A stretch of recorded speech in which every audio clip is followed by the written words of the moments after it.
Hey there, everyone. Mychal Bryan here from the Oraculos School of Astrology, and we are in our first ever live stream. This, for me, is absolutely positively amazing because I've always wanted to do something like this here on the Oraculos podcast because I am really comfortable in this sort of setting, and I think it's a more natural setting to be in. So, from now on, we're going to be presenting I was going to say our blind chart readings, but that's not it. We're going to be presenting our next week's astrology forecast within this sort of format. And I also want to present more of the things that I know and love on this live stream platform. So that's going to be a little bit of tarot, a little bit of geomancy, a lot of the Mychal Fix My Stars question and answer segment so that we have more of these opportunities to share this intimate space with each other, bloopers and all. So thank you so much for joining us here on the Oraculos podcast. If this is your first time joining us here, this is where we share concrete event-based astrology with all of you here on YouTube and Facebook and all across the internet. If you want to stay in touch or if you want to keep your finger on the pulse of all things concrete astrological, then by all means subscribe to the Oraculos podcast here on YouTube, on Facebook, on Spotify, on Apple Podcasts, and wherever you listen to podcasts across the internet. Now, we are going to be diving into I keep on saying blind chart reading. For those of you who don't know, what I oftentimes do here and what I do every Wednesday here at the Oraculo School of Astrology is I offer what are called blind chart readings, where I read a chart that's submitted anonymously without knowing any information about that person whatsoever, and use that as a means of not only teaching the astrology that we practice at Oraculos, but also demonstrating to the larger astrological community the astrology that we practice here at Oraculos. And I have a few of them that I'm waiting to post after this live stream is done. But if you are interested in being in that sort of learning environment, or if you want to possibly submit your chart to get read, then by all means join us in our weekly blind chart reading sessions, which occur every Wednesday. And I'm crossing my fingers. I'm just back from Norwalk. It didn't happen last Wednesday. It happened last Thursday because of travel and all sorts of stuff, or I think this Thursday. But anyway, join us every Wednesday here at the Oraculos podcast for a live blind chart reading session in which I demonstrate to you the sort of concrete event-based astrology that we practice here at the Oraculos School of Astrology. It's one thing to speak astrology, it's a completely different thing to demonstrate the astrology that you know and love. And that's what we do here every Wednesday on the Oraculos podcast. Now, before we dive into our amazing next week's astrology forecast, I do want to let you know about some amazing opportunities to learn and grow your own astrological practice that we have here at OSA. First up, this coming weekend, the weekend of June 7th, 8th, and 9th, I will be hosting an astrocartography deep dive immersion, part 1, Finding You in the Universe. No, that's the name of something else. It's actually called Astrocartography, Finding Where You Belong, where I'll be teaching you everything that you need in order to dive into an astrocartographical practice. In this workshop, you will learn all about what the astrocartography map is, what the lines are, where these lines come from in the first place. You'll also learn the orbs of the lines so that you can know which places on the earth will best bring you happiness and joy and abundance and ease within this lifetime. You'll also learn about the lesser known Paran lines, because when we look at an astrocartography map, we can't just look at the rising and the setting lines and the midheaven and the IC lines, but we also have to look at the Paran lines as well, because all of these lines combined give us the deepest sense of knowing which places on this planet will bring us the greatest amount of abundance, happiness, joy, and health. So we're going to be talking about Paran lines as well. And we're even going to be showing how these things show up within our chart from the perspective of looking at relocational charts entirely. So if that's something that you're interested in diving in, then by all means sign up for our astrocartography workshop, which is this coming weekend. And you can find out more information for that by checking out our website at www.oraculosastrology.com and clicking on our upcoming events page. Now, why are we doing this workshop all of a sudden? We're doing this because the annual astrocartography exam is distributed on the 20th of June every year. I think it was the 21st one year, but this year it's going to be distributed on the 20th of June. And truthfully, there are probably just under 120 certified astrocartographers in the world, which is kind of crazy because astrocartography has been alive. Astrocartography has been around for a very long time. So, since becoming certified as an astrocartographer myself, I really wanted to create more opportunities for people to not only know about the astrocartography certification process, but also for practicing astrologers to have the ability to become certified in astrocartography so that we can practice this system in the way that the founder of astrocartography, Jim Lewis, intended. So, I know that the weekend is right around the corner and it might be a lot, but please do join us if you want to sit this year's astrocartography certification exam so that you can become a certified astrocartographer. Then please do join us this weekend of June 7th, 8th, and 9th for part 1 of our astrocartography intensive. Now, the next thing that I definitely want you to know about is that we have Master Astrologer Judith Hill coming into our Oraculos sphere on July 6th, 2024, to teach us everything we need to know about transits of Uranus to the natal chart and how to remediate those transits. So, Judith is going to be sharing with us every single thing you could possibly want to know about Uranus transits to each and every one of your natal planets, as well as to your natal north and south node. And she's going to be teaching us about how that manifests on all levels of being, physically, mentally, emotionally, psychologically. She's also going to be teaching us her top secret formula for identifying double Uranus transits within our chart. I don't know what the double Uranus transit is, and I definitely bet neither do you. So you definitely want to come and join us for this talk with Master Astrologer Judith Hill, in which she's going to be sharing with us everything that she knows about Uranus, which I can guarantee is going to amplify your own astrological practice in general, but also how you approach transits as well, a thousandfold. I believe Judith is one of the greatest living astrologers around today, and you're definitely going to want to join us for this upcoming workshop. That's happening on July 6th, right here at the Oraculos School of Astrology. And you can sign up for this intensive with Judith. It's not an intensive, it's a workshop. You can sign up for this workshop with Judith by checking out our website at www.oraculosastrology.com.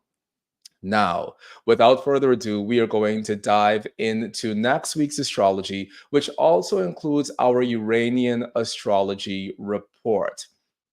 The Uranian astrology report is something that I wanted to bring to the astrological community because I've really wanted to do a Trojan horse thing with Uranian astrology. So my first book, as you all know, was Mastering Traditional Astrology. My second book, which was published this year on my birthday, May 4th, is Horary Astrology and the Natal Promise. Please go and pick yourself up a copy. Let me just show you it in case you haven't seen it yet. This is my latest book, Horary Astrology and the Natal Promise, a concrete guide to astral divination. I threw the baby and the bathwater into this book. You definitely want to pick yourself up a copy. I go over geomancy and dream interpretation and consultation charts and blending the horary chart with the natal chart. So much is in this book. Please do grab yourself a copy today. But outside of these two books, which are very much rooted in traditional astrology, to use my traditional astrology platform as a space to share astrology that I know works in general. And a lot of the astrology that we do here at the Oraculos School of Astrology is very much traditional astrology, but there are elements of our astrology that isn't specifically traditional, but it works. For example, we've conducted extensive research on the topic of Chiron within the birth chart, particularly hard aspects between the moon and Chiron within the birth chart, because within the context of our study, our research, our client work, and our practice, we have found that Chiron has very specific effects, which isn't something that I was really overwhelmingly happy about because I wanted to keep my astrology as purely traditional as possible. However, I'm now at a space within my practice where I acknowledge that there are more things that work within astrology outside of the realm of what is strictly traditional astrology. So we have Chiron as a part of that renaissance of our Oraculos teachings. And another big part of that is also Uranian astrology as well. I find that within the 21st century, there are many astrologers who are Uranian adjacent. So they enjoy using the midpoints of Uranian astrology, or they enjoy using the dials from Uranian astrology, or they enjoy using the planetary pictures or something to that effect from Uranian astrology. But I've found that many astrologers don't bring together all of these parts of Uranian astrology and present it in the way that it actually exists. And one of the central parts of Uranian astrology is one, using the hard aspects only, which includes the semi-square and the sesquiquadrate, because the hard aspects, conjunction, semi-square, square, sesquiquadrate, and opposition, all of these hard aspects constitute aspects of concrete manifestation. What does that mean? What that means is that if something is happening physically in the material world, there is a correspondent hard aspect that corresponds with that physical event or with the manifestation of that event. And that's what we concern ourselves with as traditional astrologers, the manifestation of concrete events. But that's also what we concern ourselves with as Uranian astrologers as well. So, I'm going to be sharing with you the transits through the lens of Uranian astrology, in which we'll only really be taking a look at the hard aspects for the upcoming week ahead. And also, I'm going to be sharing with you the strange trans-Neptunian planets that we use in Uranian astrology as well. And they're strange until you really understand the background of them. I'm not going to go into the background of the trans-Neptunians today. If you're only here for the classical interpretation of things, then by all means stick around. If you also are here because the trans-Neptunian planets have piqued your curiosity in some way, then also stick around and sit back, relax, and enjoy the broadcast. All right, so let us dive in. I'm going to, oh, thank you so much. I'm super happy to have great technical support. Right now, we have Anna, who is running the camera, and we have Joe, who's running the broadcast. And thank you so much, Joe, because I would have been absolutely positively lost without you. Okay, so here on the screen, we have the chart of, let me see if I can just move my cursor around. Here on the screen, chart of June 1st, 2024. This is just an event chart. And what I'm going to do is I'm also going to pull up in a separate screen, if possible, the 7-day forecast. And let me just see if that is showing up for you or if that's showing up for me. No, it seems like it's just showing up for me. Great. Okay, so the very first thing that we have coming up on the 1st of June is we have Venus in a parallel relationship with one of our Uranian astrology planets, Hades. And Hades sounds just about as diabolical as it actually is. And on this day, we also have Mercury in a semi-square relationship with Hades. So I'll just show you what that looks like. Over here, this is our declination table, and you can't really see much because it's pretty close together. But this tiny green smidgen is Venus, and the deep purple point above it is Hades. So that's the parallel of Venus and Hades, which parallels and contra-parallels, I can't stress this enough, are powerful astrological tools that we should be using within our astrological practice, period. And so on this day, we have Venus in a parallel relationship with Hades, but we also have Mercury at 26 degrees of Taurus in a semi-square relationship with Hades at 12 degrees of Cancer. From a Uranian astrology perspective, Hades is one of the most challenging malefics that we have astrologically speaking. Hades has to do with filth, and it has to do with sorrow and disgust and the roughest, most raw parts of life, essentially. And the glyph of Hades even is meant to look like a combination of the moon, the crescent of the waning moon, which, as we know, as traditional astrologers, is considered to be the moon in her malefic phase, as well as the cross of Saturn. So everything about this glyph is malefic. We have a malefic waning moon in the glyph, as well as the challenging cross of Saturn within this glyph as well. So Hades is meant to be a glyph of deep and lasting sorrow, essentially.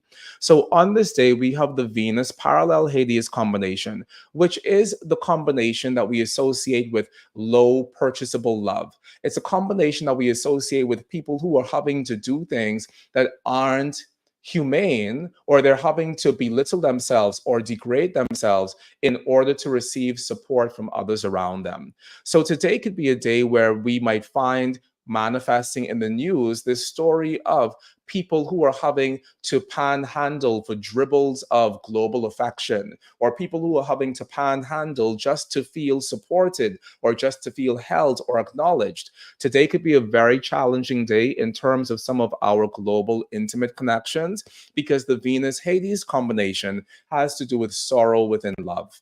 And when we expand this to a global level, it also has to do with sorrow within our international community of friends and sorrow within our international community of people who we love and hold near and dear. Now, the Mercury is also having a semi-square relationship with Hades. Remember what I said earlier, the semi-square and the Sesquiquadrate are powerful aspects as far as the manifestation of concrete events are concerned. Some people look in their charts and they say, wow, I have an awful love life and there's nothing wrong with my Venus. My Venus looks as good as can be. She's in Taurus, she's in Pisces. My Venus is doing great. However, if you apply this larger theory of the hard aspects only and these eighth harmonic hard aspects, the semi-square and the sesquiquadrate, what you might discover is that you actually have your Venus in a sesquiquadrate relationship with Saturn, which is the combination of separation in love. Maybe you have your Venus in a semi-square relationship with Neptune, which is the combination of disappointment in love.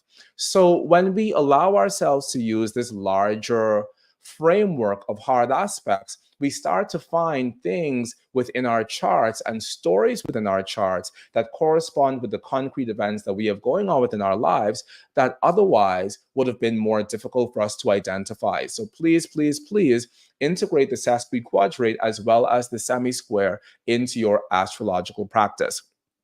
Now, on this day, we have Mercury in a semi-square relationship with Hades, and as if that were not challenging enough, we also have the Mercury at 26 degrees Taurus, which we know is associated with the fixed star Algol. And I recently caught a snippet of something that our own Joe did on the fixed star Algol. You all can check that out. Joe, you could drop that in the comment section so people could go and take a look at your Algol video. But Algol is thought to be one of the most malefic fixed stars in heaven. So even independent of the Mercury and the Hades combination, Mercury being conjunct Algol is a combination that has to do with awful news or challenging news or news that feels particularly evil. And this is only corroborated by the fact that we also have Mercury in this semi-square relationship with Hades, which also has to do with awful news or challenging news or news that feels particularly evil, news that feels and sounds diabolical. So these are some of the things that we might find manifesting as we move into the month of June. So the month isn't really starting in the best of ways. One, because of the Mercury in a conjunction with Algol. Two, because of the Mercury in the semi-square relationship with the Hades. Both of these things are particularly challenging. Another thing that's important to know about Mercury in general is that Mercury is the universal significator of children within the context of Uranian astrology. And within the context of all astrology, Mercury is the universal significator of young people. Therefore, on this day, we might already be expecting to hear very challenging pieces of information, very challenging stories that directly impact children as well as young people in the world at large. So this is something to be mindful of as we move into the 1st of June, which is literally tomorrow. So if you hear about it first, let us know down below in the comment section what you heard, because truthfully, I give the news, but I don't listen to the news. So you might very well be hearing about this before we do, or before I do.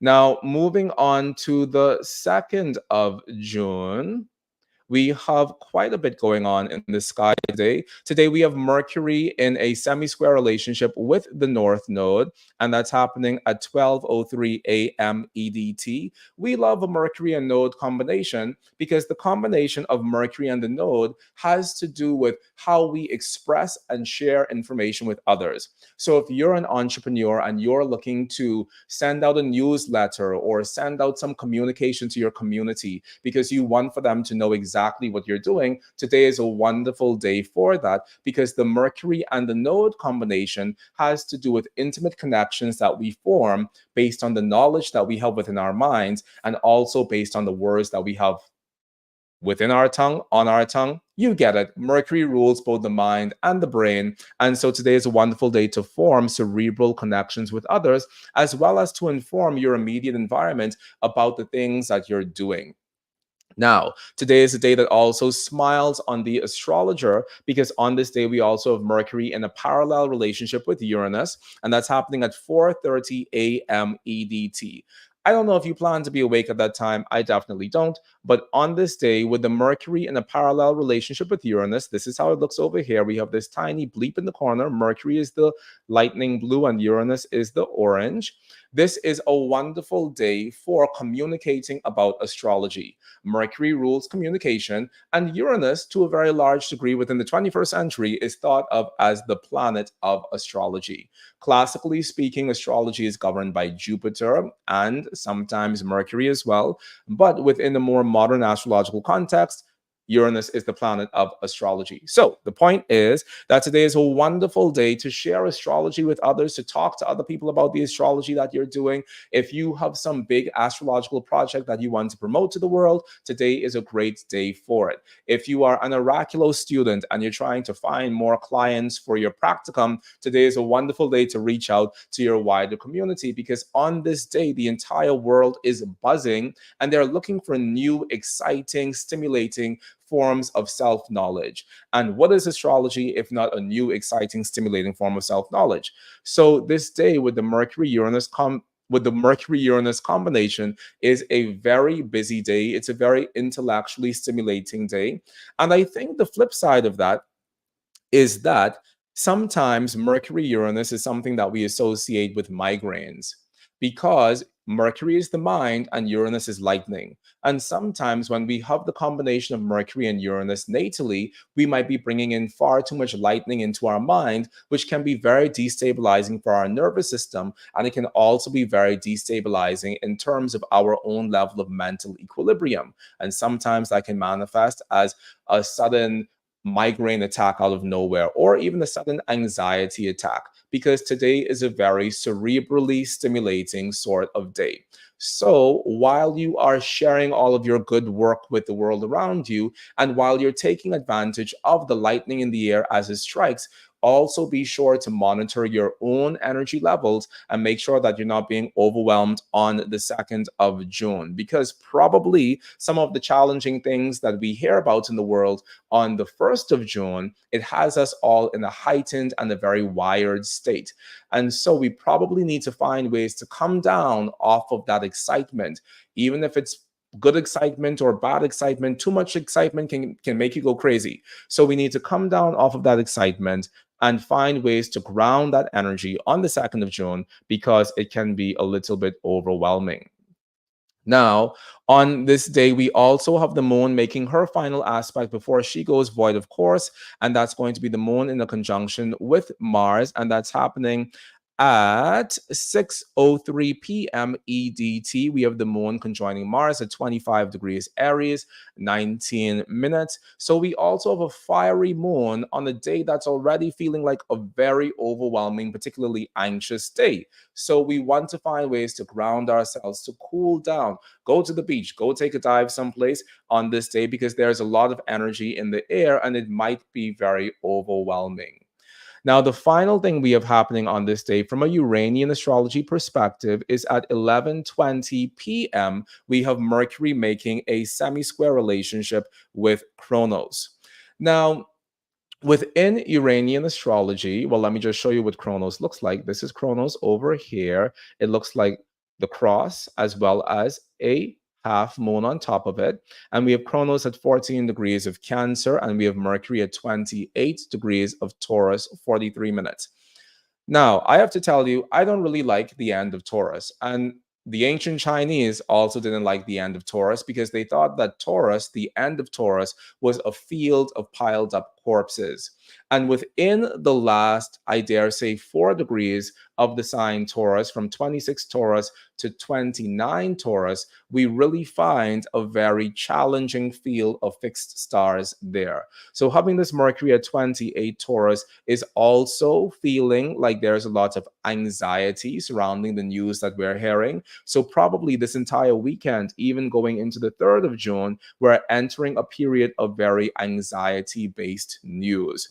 We know that Mercury on the next day is going to be at the anaretic degree of Taurus, the anaretic degree being 29 degrees of Taurus. And when a planet is at the anaretic degree, there is oftentimes a sense of crisis surrounding what that planet represents. So from the 1st of June, we saw crisis in the news, and moving on through even into the 3rd of June, we see this idea of there being crisis manifesting within the news or within what we're communicating to each other.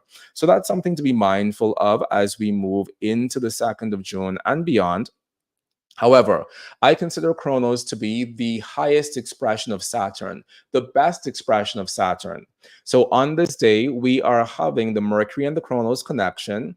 And that has to do with somebody who's able to think in a very high and rarefied way. It has to do with lofty thoughts and us having a vision for humanity that humanity may not even have for itself. So it's a wonderful day to start your altruistic humanitarian projects. It's a wonderful day to contribute with your local Red Cross. It's a wonderful day to allow yourself to be in the company of spiritual people or people who have a deep philosophy about life, and to learn from those people and share from those people, because on this day we have this impulse to not just receiving a lot of information, but also to elevating what we do with the information that we receive. So there's a silver lining on this day as well, and we're going to see how this continues to manifest as we move through the week ahead. So that's the last thing we have coming up on the 2nd of June. Moving on through to the 3rd of June, we have the moon ingressing into Taurus. We love a moon in Taurus. I love a moon in Taurus. The moon is going to ingress into Taurus on June 3rd, and that is happening at, let me just give you the time, at 1:55 a.m. EDT. So all of the times I'm mentioning are EDT, Eastern Daylight Time, and you can add or subtract to that based on where your time zone is. The moon is exalted in Taurus, as we know, so it's a wonderful time to do anything that we need to do in general. Because when it comes to electional astrology, we want to have the moon doing well. This is true for electional astrology. It's also true for horary astrology. The moon is the cosmic root of every astrological operation. And electional astrology is very heavily moon dependent, but so is horary astrology. Whereas natal astrology, we can consider that to be more of a solar nature. Electional astrology and horary astrology are more moon dependent. We like the moon to be in a good shape in general. And so on this day, we have the moon in exaltation, which is wonderful for any of the things that we need to do. The moon is also fast. The moon is also going to be moving through her own series of aspects, which is great. Because what we don't like is when the moon is void of course. Because when the moon is void of course, the air is absolutely dead. There's nothing going on, which is why we don't post videos when the moon is void of course. We don't release newsletters when the moon is void of course. Because if you want something to be successful, you probably want to wait until the moon isn't void of course. So the moon is going to be in Taurus, which we love for her. What we don't love about this moon is that this moon is also going to be waning. Here we see the moon is in her closing phase in relationship with the sun. And we know that the waning moon has more to do with dissemination as opposed to increase. So, there isn't ever really a perfect sky for everything. But as far as the celestial state of the moon is concerned, we love a moon in Taurus indeed. Next up, we have Mercury ingressing into Gemini on this day. That's happening at 3:36 a.m. EDT. We love the Mercury in Gemini. Today is feeling pretty auspicious. One with the moon ingressing into Taurus, two with the Mercury ingressing into Gemini. It's a very auspicious time because we have two of these planets doing well from an essential dignities perspective. So go forth and conquer, especially in the wee hours of the morning on the 3rd of June. Now, moving on through, we have Mercury in a parallel relationship with Vulcanus, and that is happening at 5:51 p.m. EDT. Within Uranian astrology, this is our glyph for Vulcanus. It looks like a volcano, basically. And actually, last year, before we had those volcanoes erupting in Iceland and Japan, we predicted those volcanic eruptions here on the Oraculos podcast first, based on aspects that the sun was making with, I think, Vulcanus, and I think there was also a Mars Vulcanus aspect. And we predicted here the likelihood of volcanic activity, I think, a week before we even heard about the first volcano erupting in Japan. And there's a video on YouTube of that happening.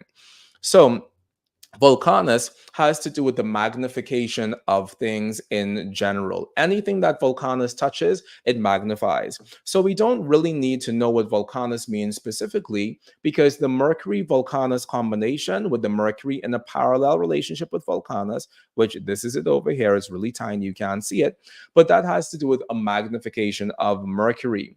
And what that means is it can be a day where we all have that much more urgency or impetus to get something out of ourselves as far as words or as far as communication or as far as anything that feels urgent within our hearts that we want to communicate with the world around us. It's a day of mighty speech. Might coming from Vulcanus and speech coming from the Mercury.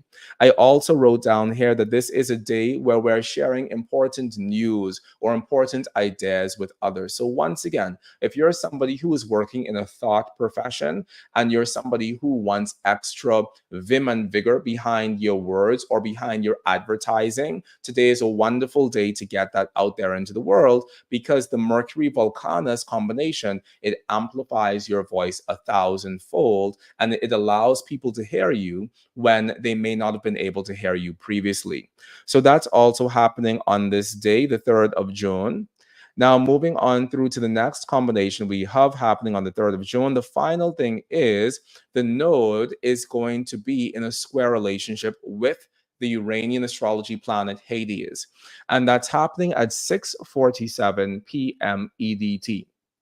Now, for those of you who may be wondering why I keep on referring to the node as opposed to the nodes, it's because we're only using hard aspects. We're using the conjunction, the semisquare, the sesquiquadrate, the square, and the opposition.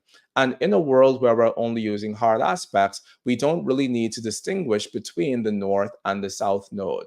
Within Uranian astrology, the nodes collectively, which we call the node, symbolizes our intimate connections.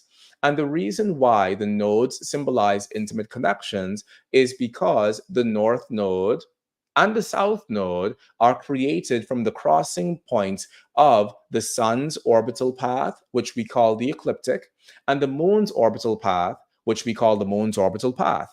And since the sun and the moon are the parents of all of us, they're our universal mother and father, basically. When we have these crossing points of the sun's orbital path and the moon's orbital path, it represents a point of intimate connection. Therefore, when we're doing synastry work in Uranian astrology, we always want to explore the condition of a person's nodes. Node.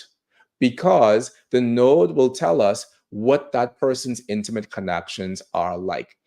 If a person is having hard aspects between Saturn and their node, I'm just going to say node from now on. You know that I mean the north and the south node. But if a person is having hard aspects between Saturn and their nodes, that can be one of the indications that they struggle to form intimate connections within this lifetime, or they struggle to form a long and lasting and a robust marriage or romantic relationship in this lifetime.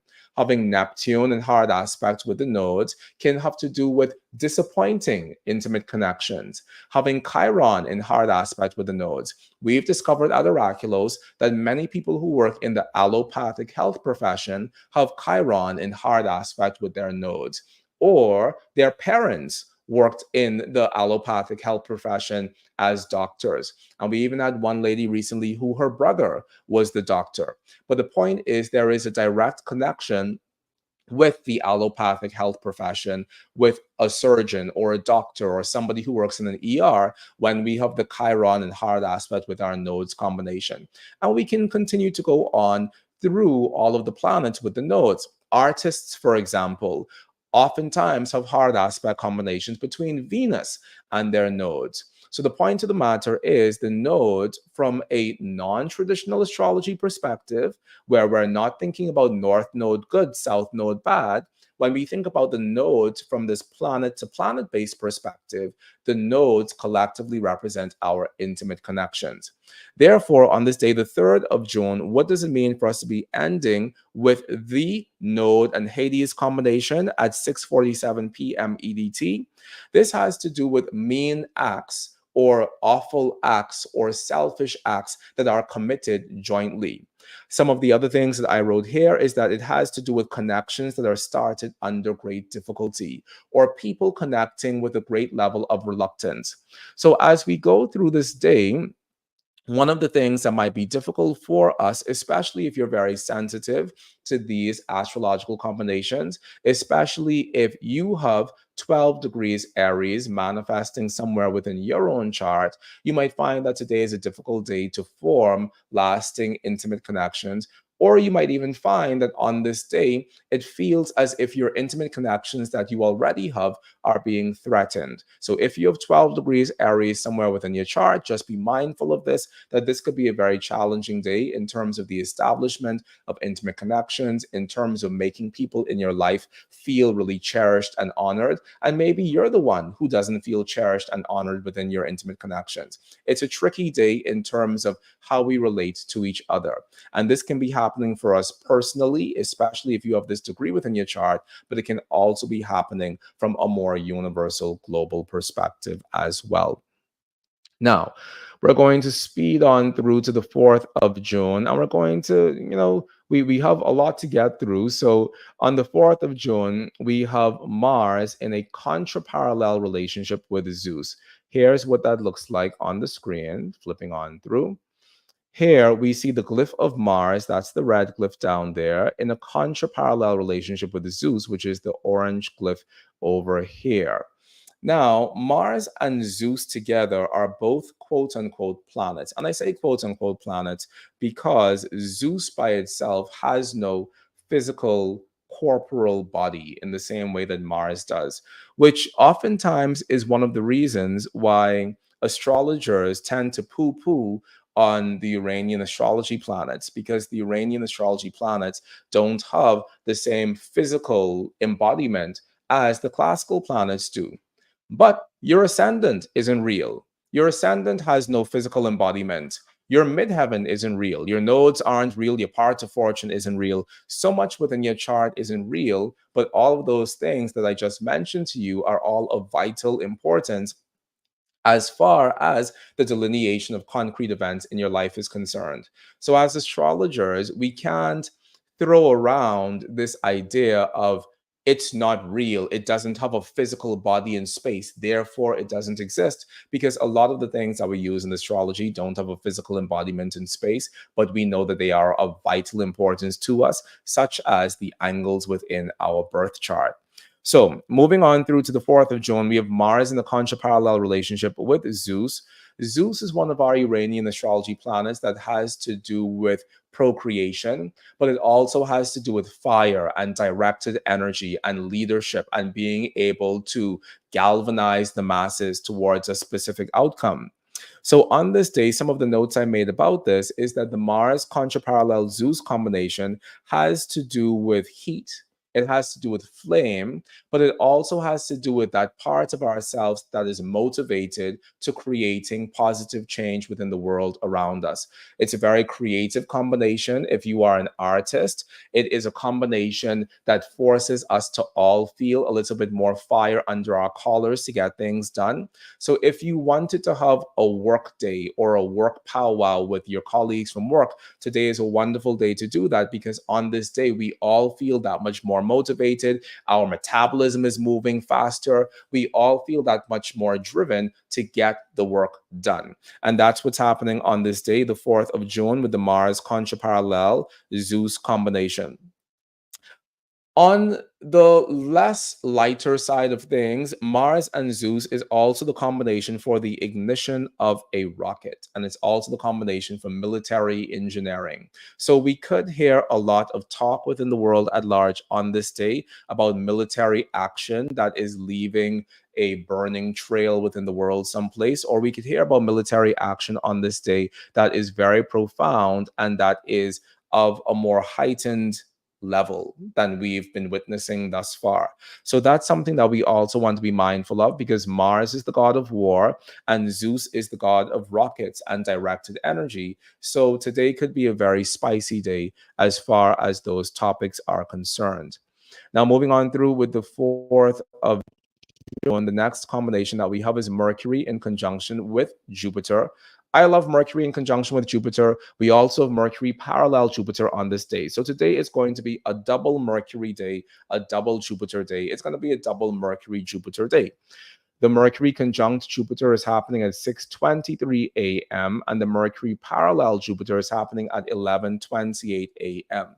If you're somebody with Mercury Jupiter within your chart, you're probably working as a teacher, or you're probably a lifelong everlasting student, or you're probably somebody who's working as a public speaker or an author, because Mercury Jupiter has to do with the joy of speaking, the joy of communication, the joy of teaching, the joy of sharing information with others. It's a wonderful day if you want to communicate your philosophy with the world at large. Communication comes from Mercury, and our philosophy comes from Jupiter. So today is a great day as well for those of us who are entrepreneurs, especially entrepreneurs of things that don't really have a physical basis within the world. So if you're somebody who sells thoughts, if you're somebody who sells consultative services, if you're somebody who sells coaching, today, the 4th of June, is a wonderful day for the promotion of all of those things, because the Mercury and the Jupiter combination has to do with the wealth that we receive just from talking to people. Wealth comes from Jupiter, and the talking to people comes from Mercury. So I'm liking this day a lot, the 4th of June, and I'm loving this day because the day ends with Venus in a conjunction with the sun, and we can see that here on the screen. It's 1 minute too far, but the point is, on this day, Venus is going to conjoin the sun, and this is definitely a Venus Cazimi day. So, what that means is that today is a day of harmony, it's a day of beauty, it's a day of art. The sun makes everything physical. Venus makes everything beautiful. So, the combination of Venus and the sun has to do with the manifestation of physical beauty within the world around us. Venus Sun is something that we see within the charts of people who are artists. Venus Sun is also something that we see within the charts of people who are surrounded by beautiful men. Venus giving us beauty, the Sun giving us men. So the Venus Sun combination is a wonderful combination, especially if you're somebody who's working in the therapeutic fields, because Venus has to do with how we go in the middle of people who might have warring opinions, and how we allow ourselves to be a conduit of understanding for those people. So once again, if you're somebody who's selling thoughts or selling information, or you're selling things that are non-tangible, whether that's consultative services, coaching services, today is a day where if you wrap those services up nicely and beautifully, and you spend a little bit more time graphic designing that flyer, today is a wonderful day where the world at large wants to be connected to what it is you want to sell and share, especially if those things are non-tangible or if those things are of an artistic nature. Now, we have 3 days left. We have the 5th of June, the 6th of June, and the 7th. So let's move on through to the 5th of June. On this day, we have the sun, and we have the sun in a contra-parallel relationship with Cupido. Cupido sounds as lovely as it is. This is our glyph of Cupido down here. We have Cupido at 7 degrees of Capricorn, 41 minutes retrograde. And Cupido looks like the coming together of the glyph of Jupiter and the glyph of Venus, because Cupido is meant to be a super Venus. We all love Cupido. Now, on this day, we have the sun in a contra-parallel relationship with Cupido.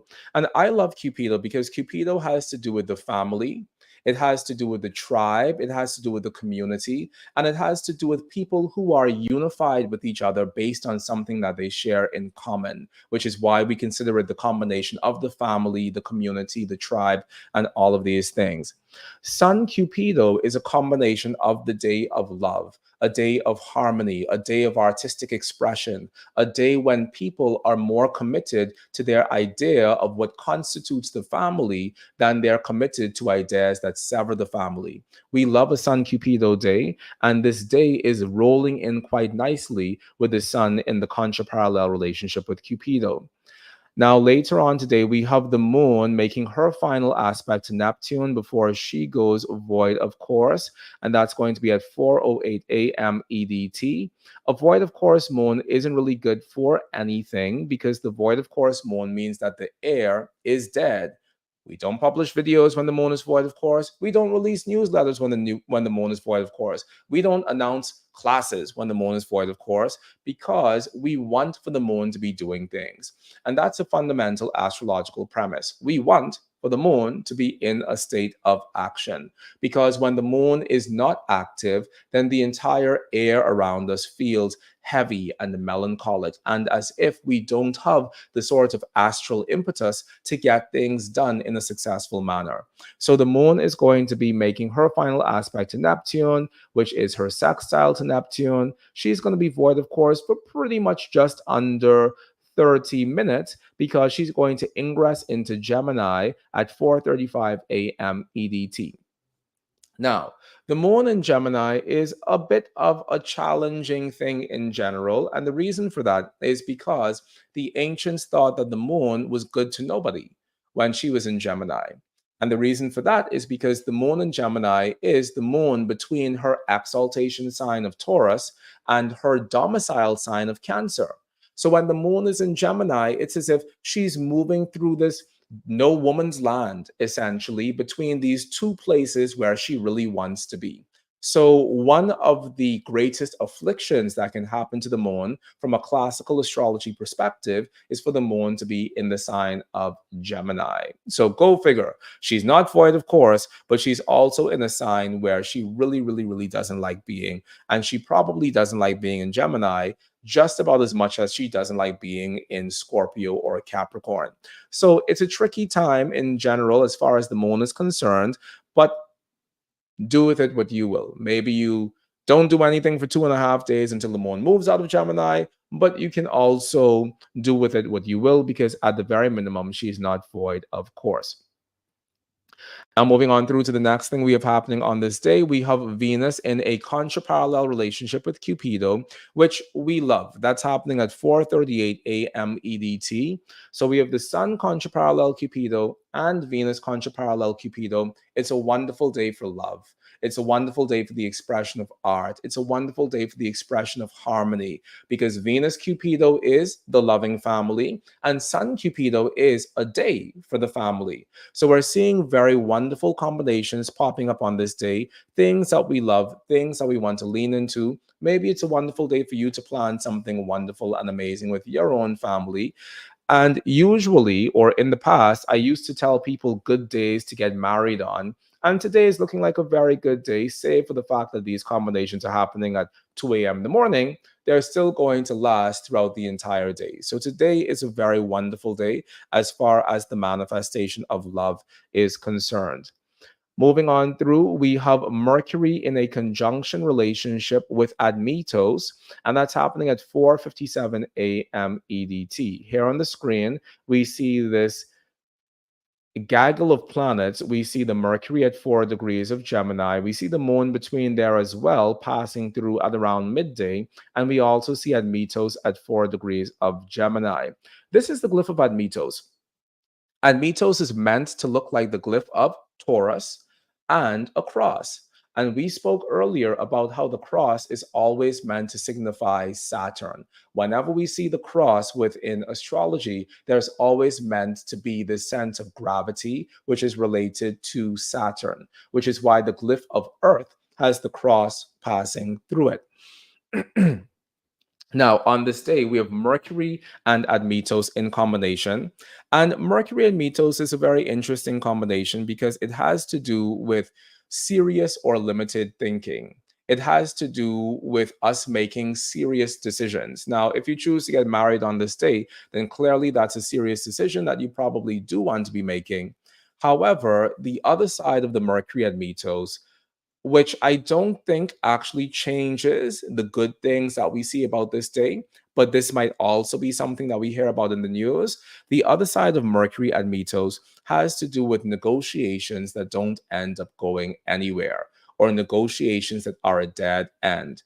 So very often when we have Mercury Admetus in hard aspect within our own natal chart, we might find ourselves being more cynical or being more pessimistic, or other people around us might think of us as being more cynical or more pessimistic, or as if we have a more dire frame of mind where we always see the glass as half empty as opposed to being half full.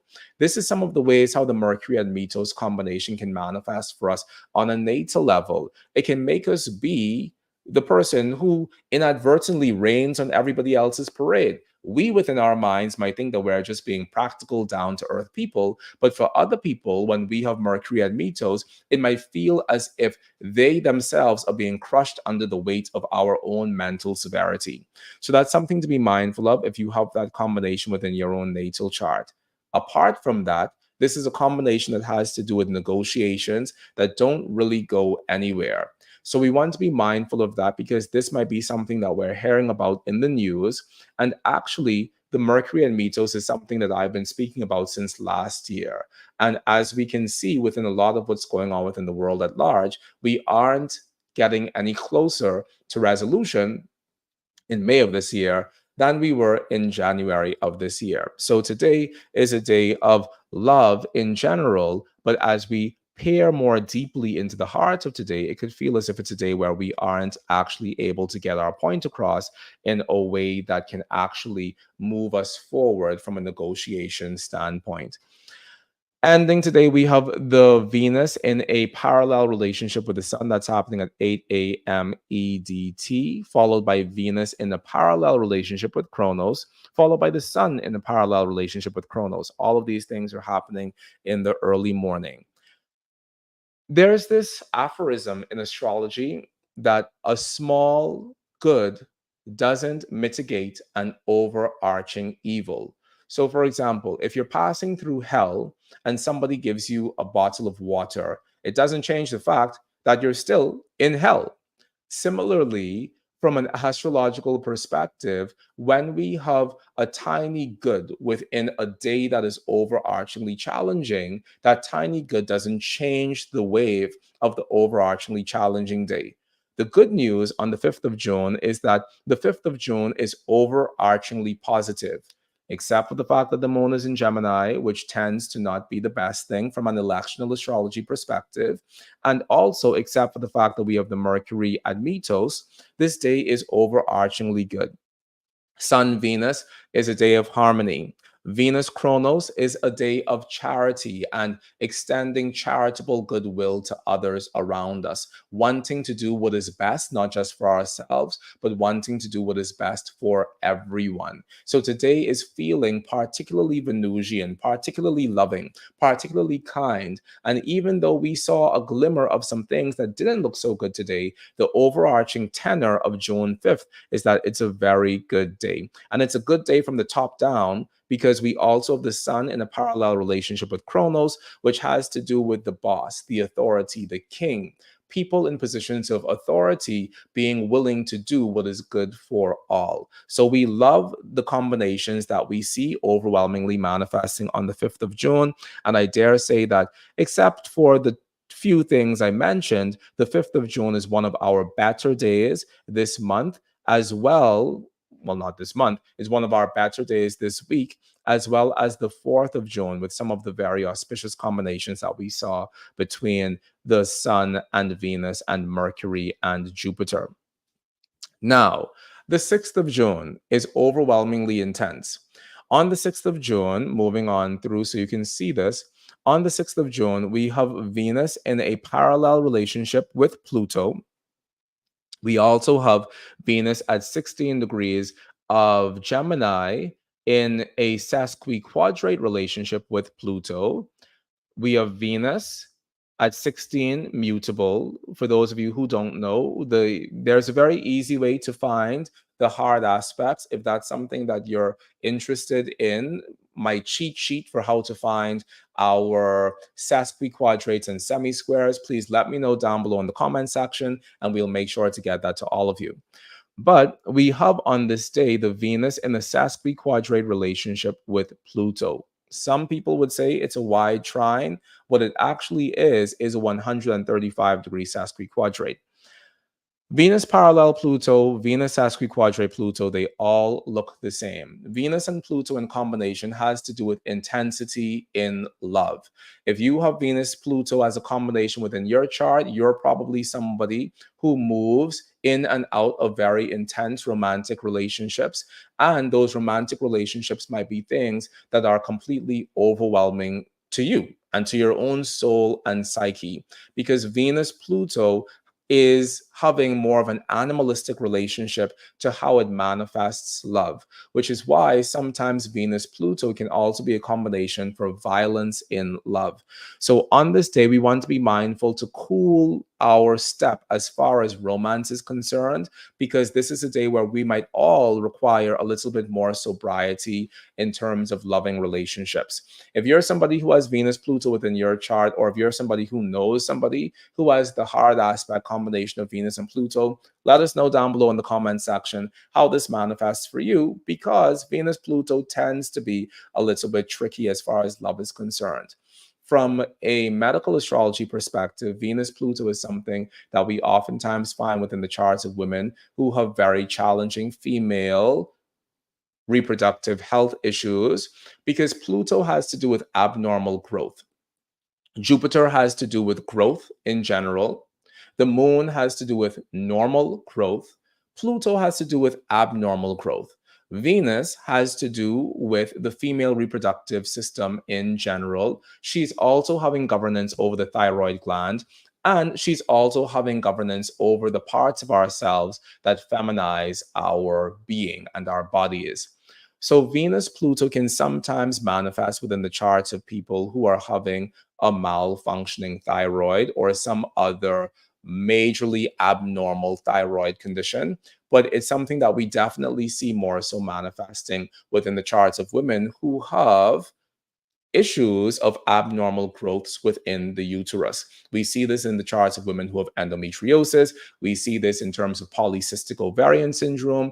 We see this in terms of girls who went through puberty at a very early age, and their bodies developed profoundly in ways that made them uncomfortable within their early childhood. So the Venus Pluto has to do with abnormalities in terms of how we express sex and sexuality, but it also has to do with abnormalities in terms of our reproductive organs in general. So all of that being said, the Venus-Pluto combination on this day is a very spicy combination, and it's a combination that can bulldoze over people. It can bulldoze over people emotionally, and it can, in its pursuit of its own goals and its own challenges and its own lusty desires, can completely disregard the needs of others around us. So we want to be mindful of what we hear manifesting in the news on this day as far as some of these themes are concerned. Especially, we want to be mindful of what we hear in the news on this day as far as women's rights are concerned, as well as women's health is concerned, because these topics can be hot on the 6th of June. Moving on through the other combination we have is the Mercury parallel Admetus combination, which we spoke about already. It could be a day where the news that we're hearing isn't really the best news in the world, because Mercury Admetus has to do with news that depresses us, or news of death, or news of sorrow, or news that makes us feel very heavy and slow and sluggish and laconic. So all of these things can be manifesting on this day, the 6th of June, because we see several indications of this. And the final thing, which is, in my opinion, kind of the nail in the coffin, as far as the 6th of June is concerned, is that we have the sun in a Sesquiquadrate relationship with Pluto. We have the sun here at 18 degrees of Gemini in a Sesquiquadrate relationship with Pluto on this day, as well as we also have the Venus in the Sesquiquadrate with Pluto. So the point of the matter is, today is a very challenging day. The 6th of June is something that we want to be mindful of. And it's a day that feels as if it could be forcing us from one extreme revelation to another extreme revelation, in the same way how Pluto oftentimes feels as something that's forcing us through these moments of growth and evolution, whether we want to pass those thresholds or not. The 6th of June is a major thresholds day, and we want to be mindful of that, because it does seem to be the most intense day this week, only rivaled by the 1st of June, in which we had all of that Hades activity. Now, the last day this month is well, it's not the sun, but the last day this month is going to be the 7th of June, in which we have the sun in the contra-parallel relationship with Pluto, which is just carrying on more of the same that we saw from the day before. You can't really see the contra-parallels and the parallels within the chart, because we see them over here in the declination table. I highly advise every single astrologer to use declination within their astrology, because we do not see any direct aspects at all between the sun and Pluto within this chart. In the same way as you may not see any direct aspect between the sun and Pluto, or Venus and Pluto, within your own chart.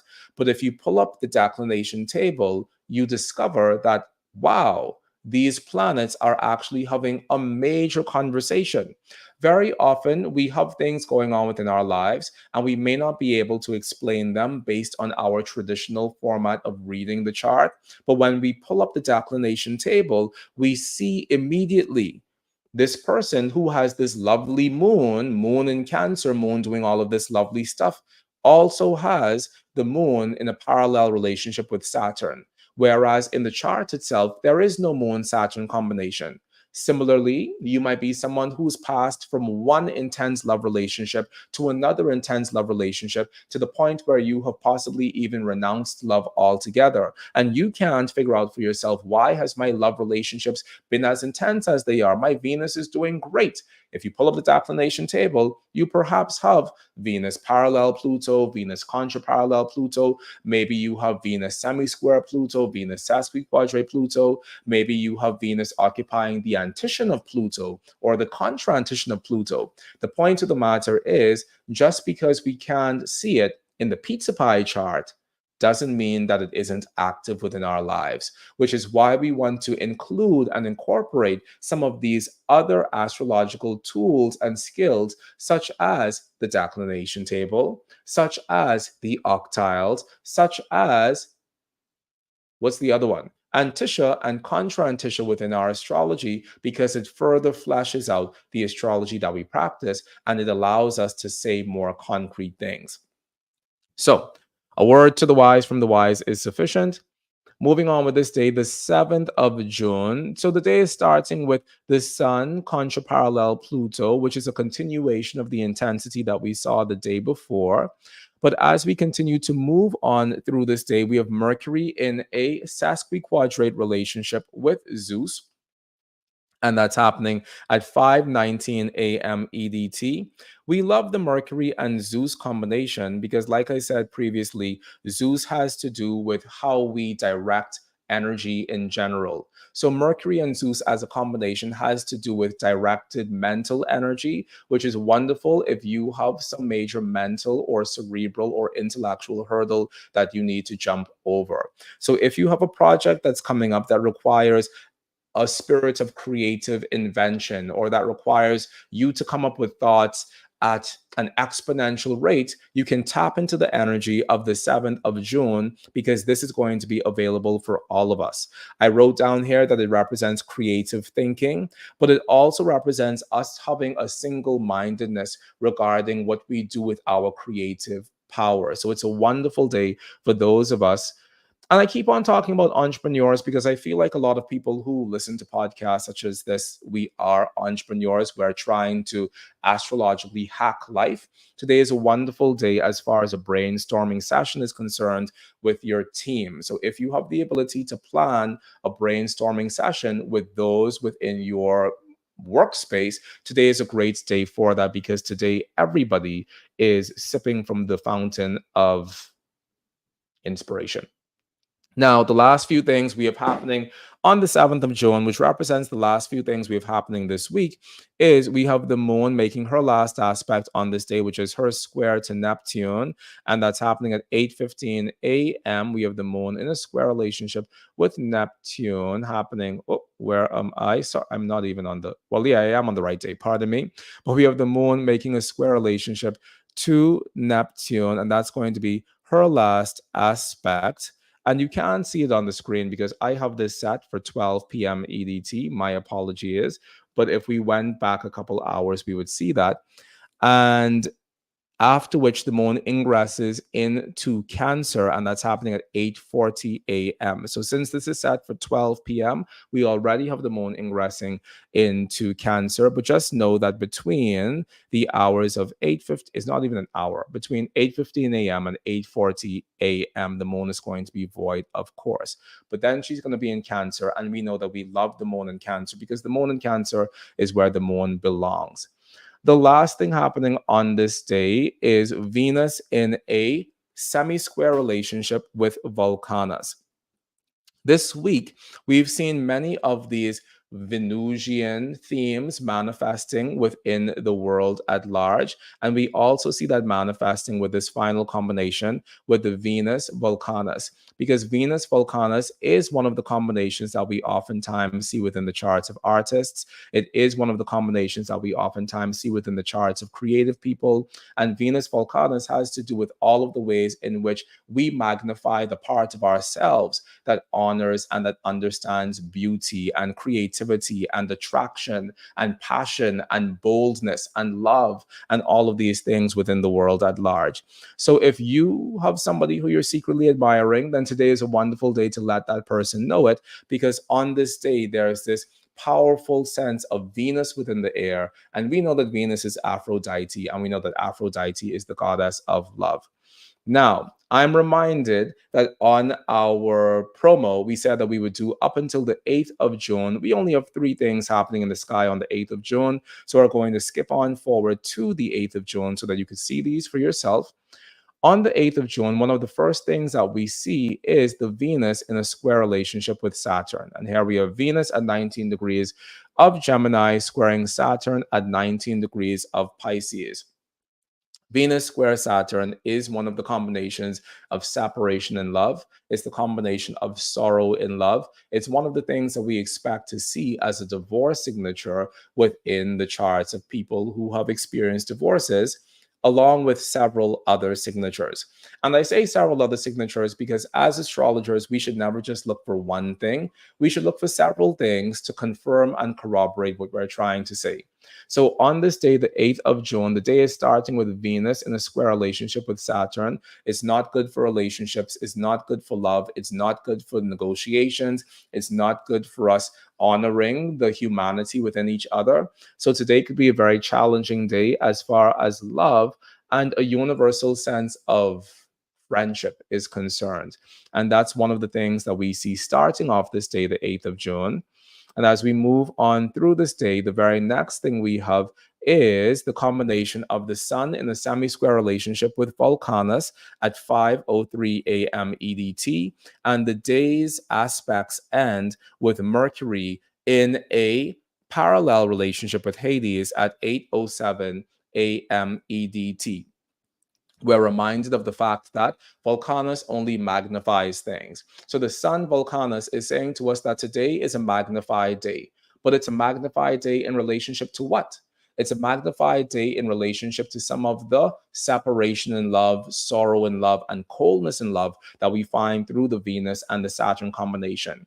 It's a magnified day in terms of some of the challenging news and the sad news and the disappointing and the depressing news that we find in relationship to the Mercury parallel Hades combination. So we see that this day, the 8th of June, is looking for us pretty much just as challenging as the day, the 6th of June. And these are things that we want to be mindful of within this coming week ahead so that we can navigate this week with a greater sense of stability and ease. So, that is our forecast for the week of June 1st through 8th, 2024. I need to get some water. I don't know where I put my water. Oh, here it is.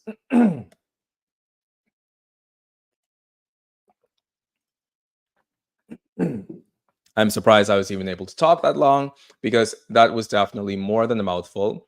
But this is our forecast for the coming week ahead. If you hear things in the news that corroborate some of these things for you, please let us know down below in the comment section. If there's anything that feels confusing about this for you at all, please let us know down below in the comment section. I love to share this sort of astrology. One, because I don't really think that we have that many touchstones of Uranian astrology representation within the world at large. And I'm trying to get more and more people accustomed to talking about the trans-Neptunians within the context of predictive astrology in particular. You may not be using them within your larger astrological practice, but within your predictive astrological practice, I think that it's a very great tool to have at your disposal. And this brings me to another point. I think very often in astrology, we want to add more things to our astrology in order to bolster it. The Uranian astrology planets work the best within the context of using Uranian astrology on the Uranian astrology dials. How I have them displayed on the screen is never how I would have them displayed within the context of a reading. And the reason for that is because the pizza pie chart far too quickly becomes overwhelmed with stuff. So I would never use my Uranian astrology planets in this way. And just to give you an idea of how I would use them, I'm going to pull up the dial so that you could take a look at that for yourself.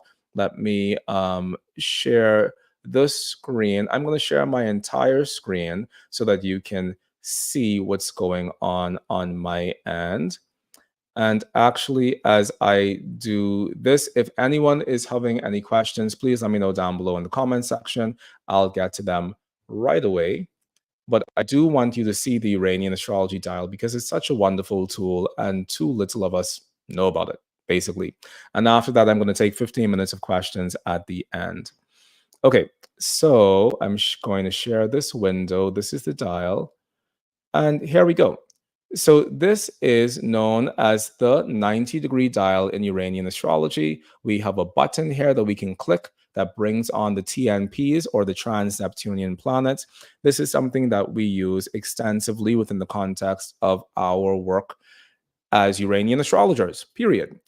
And this is the 360 dial as well. So as you can see, these dials, they're created in such a way whereas it looks a little bit more spacious and things look a little bit better organized than if we were to pull these up, for example, on a wheel, where the wheel, our pizza pie chart, looks very easily overwhelmed. The dials don't look this junky when we pull up the trans-Neptunian planets on the dials. So if you're interested in integrating the trans-Neptunians into your practice, I would say do that within the context of a larger Uranian astrology practice in general. Don't just drop them willy-nilly onto your pizza pie chart because they don't really have the same value. And there's nothing quite valuable about saying, for example, that I have Zeus within my second house. They don't work within a traditional astrological context of houses and house rulership. They work in terms of our understanding of planet to planet based relationships. And that's about it. So thank you all for joining. I'm going to check the comment section just to see if you all have any questions whatsoever. We say internet release a time machine. Internet is a time machine for sure. All right. So I hope this was informative. I'm scrolling up to see if there are any questions. So we have this from Aquario Soul. Neptune, Uranus is heavy in Texas. Wonder what sun, moon signs are for Texas. I'm not sure what you mean with what sun, moon signs are for Texas. So if you could elaborate on that, that would be great. Let's see. Sure, glad to have my big concert in NYC on the 4th of June. Good for you, Ute Cabrera. You go and have a wonderful, wonderful time in your concert.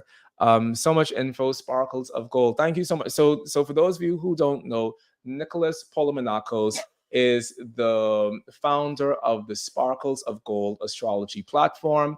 And Nicholas is really a large inspiration for this streaming in general. And Nicholas is also a great help for this entire streaming situation. So shout out to Nicholas. Please go and check out the Sparkles of Gold astrology platform because Nicholas does this streaming situation far better than I ever have in my life, and probably far better than I ever will. So please go and check out Nicholas's platform, and please do support Nicholas's streaming platform as well. So I'm just scrolling up to see what else. How do you call the planets, the TNT, the TNP planets in solar fire? Okay, so we have somebody who is wanting to know how to bring up the TNPs within solar fire. So I'm going to share my screen so that you can see how I bring this up. And hopefully I don't share too much of my screen, but I'm going to share the entire screen so that you can see how I navigate solar fire myself. So let me just make sure that that is on the screen so that you could see that. And let me come over here and share the entire screen. Okay, hopefully we can do this successfully. All right, so here we go. And here is solar fire. So if you want to bring up the TNPs in solar fire, you right click anywhere on the screen once you have the chart up and you go to displayed points. Now, I have several types of displayed points here within this file. For example, in general, in the classroom, I use the OSA full house because that brings up my classical astrological chart. It gives me my 7 classical planets as well as my 3 modern planets, Chiron and the part of fortune. So in general, when I'm teaching, this is all I use. However, when I'm doing Uranian astrology, I go here, I right click, and then I click on displayed points. And then let's just make a new file from scratch. So I'm going to edit this and I'm going to make a new file from, oh no, that's not how we do it. I'm going to create a new file and I'm going to call this my Helen file. And I'm going to click OK. And you see in this, I already have my classical planets and I have Chiron and I have some things in there already. If I wanted to add the TNPs, I'd scroll down and I would click on Cupido. And now you see Cupido is there. Cupido, Hades, Zeus, Kronos, Apollon, Admetus, Vulcanus, and Poseidon. Now they're all here in my Helen file. I click save and I'm going to select my Helen file and voila, I now have the TNPs on my screen in their own displayed points file. So if I want to get back to my normal file, I just come back over here to displayed points. I click on that and I come down to OSA full house and I'm back to a sky that I'm familiar with. So hopefully that's helpful. Wonderful. Coming back over here. Erica, thank you so much for showing up. Thank you so much for showing up, everybody. And once again, just so that you all know what we have coming up, we have, well, first of all, in chronological order, we have our let me say this properly. We have our astrocartography course, which is coming up on this 7th, 8th, and 9th of June. You can find out more information about that by visiting our website. Astrocartography is a powerful system of helping you discover your own places of power and health and well-being and abundance on this planet Earth that we all know and love. And there's so much ground to cover within astrocartography. But once you cover the ground, it becomes something that's very easy, and it becomes something that's very easy to use for yourself and others. So this coming weekend, the 7th, 8th, and 9th of June, we're going to be hosting our astrocartography course. And the reason we're hosting it so soon is because I want to give you all preparation for the upcoming annual astrocartography exam. Now, I'm crossing my fingers because technically the due date for the submissions is tomorrow. However, I'm praying to the astrocartography gods that the people in charge of disseminating the exam are open to giving an extension to those of you who are going to be taking our upcoming astrocartography course. And even if that's not the case, you will still have this information for the rest of your life, and you will be able to apply and use astrocartography within your personal and your professional practice. So if you've always wanted to learn astrocartography, or if you're just really fascinated with relocational astrology in general and you want to use that within your client work, then join us this coming June 7th, 8th, and 9th for our upcoming astrocartography Finding Where You Belong intensive. Then later on in the month, the weekend of the 14th, 15th, and 16th, I think, we have part 2 of this course, but part 2 is only available for those of you who are going to be taking part 1.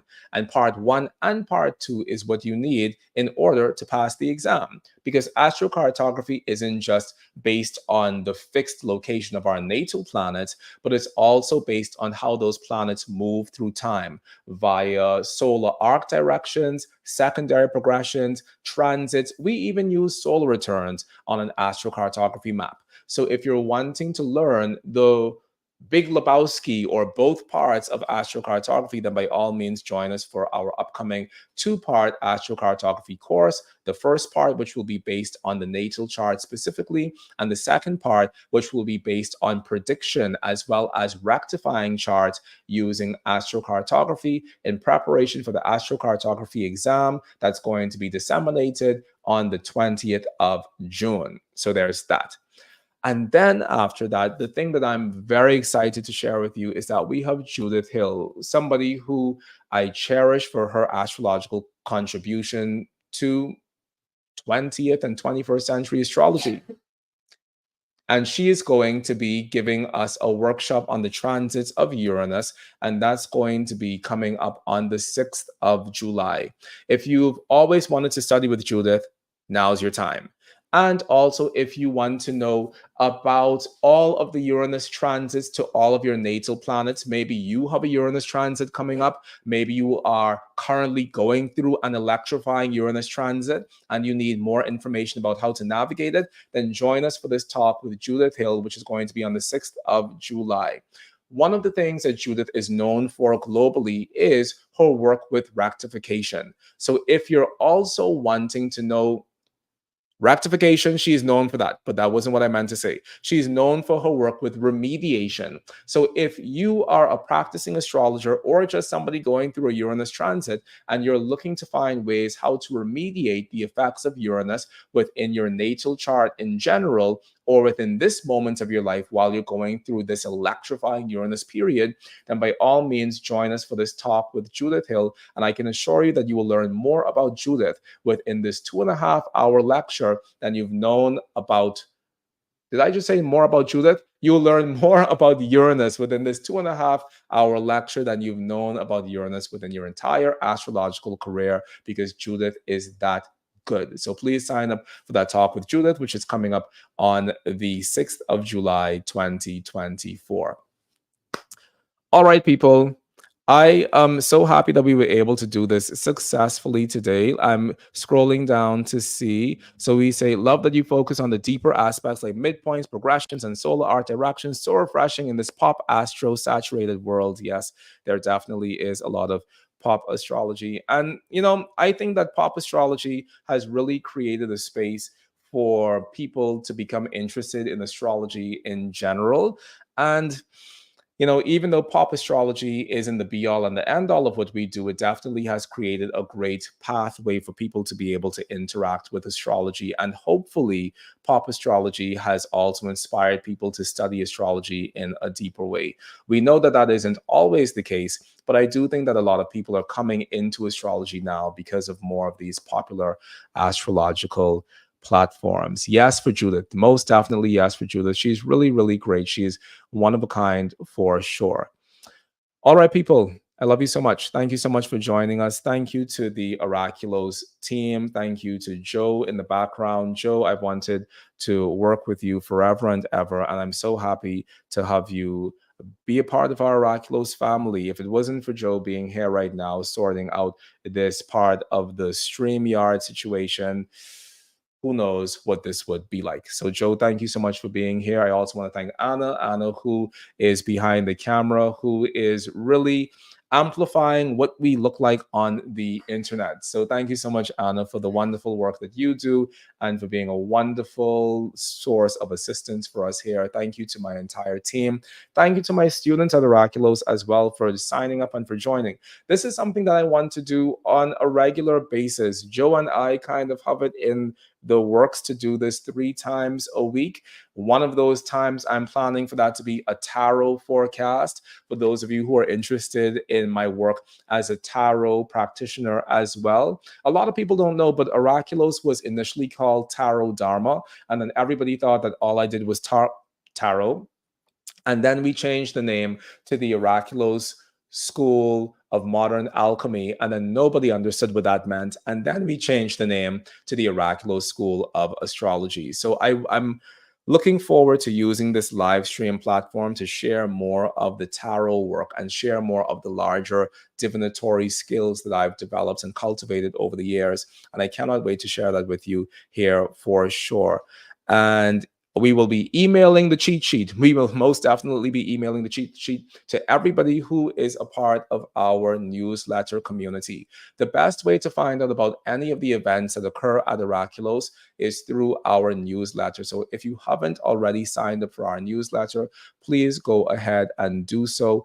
I'm going to give you the link to sign up for our newsletter because that is where you find out about so many free stuff that we offer here, whether it is our blind chart readings or these free live streams or the webinars. There are so many things that we offer free of charge for the astrological community because I feel as if more people need to have these contact points of concrete astrology within their lives. So if that is something that you want to be a part of, then please do sign up for our newsletter and we will be emailing the hard aspect cheat sheet out to everybody who is a part of our newsletter community. Awesome. Most definitely yes for the tarot. Okay, everybody, love you all so much. Be well in the universe. Thank you all. And I will see you all next week when we have our blind chart reading marathon. So if you haven't already signed up for the blind chart reading marathon, please make sure that you go and sign up for that on our upcoming events page, the blind chart readings, because where else do you see that on the internet? So please sign up for our next blind chart reading, which is going to be on Wednesday at 2 p.m. EDT.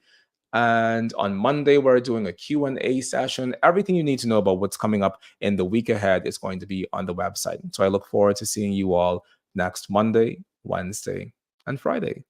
TTYL in the universe. Ta-ta for now. I love you all so much.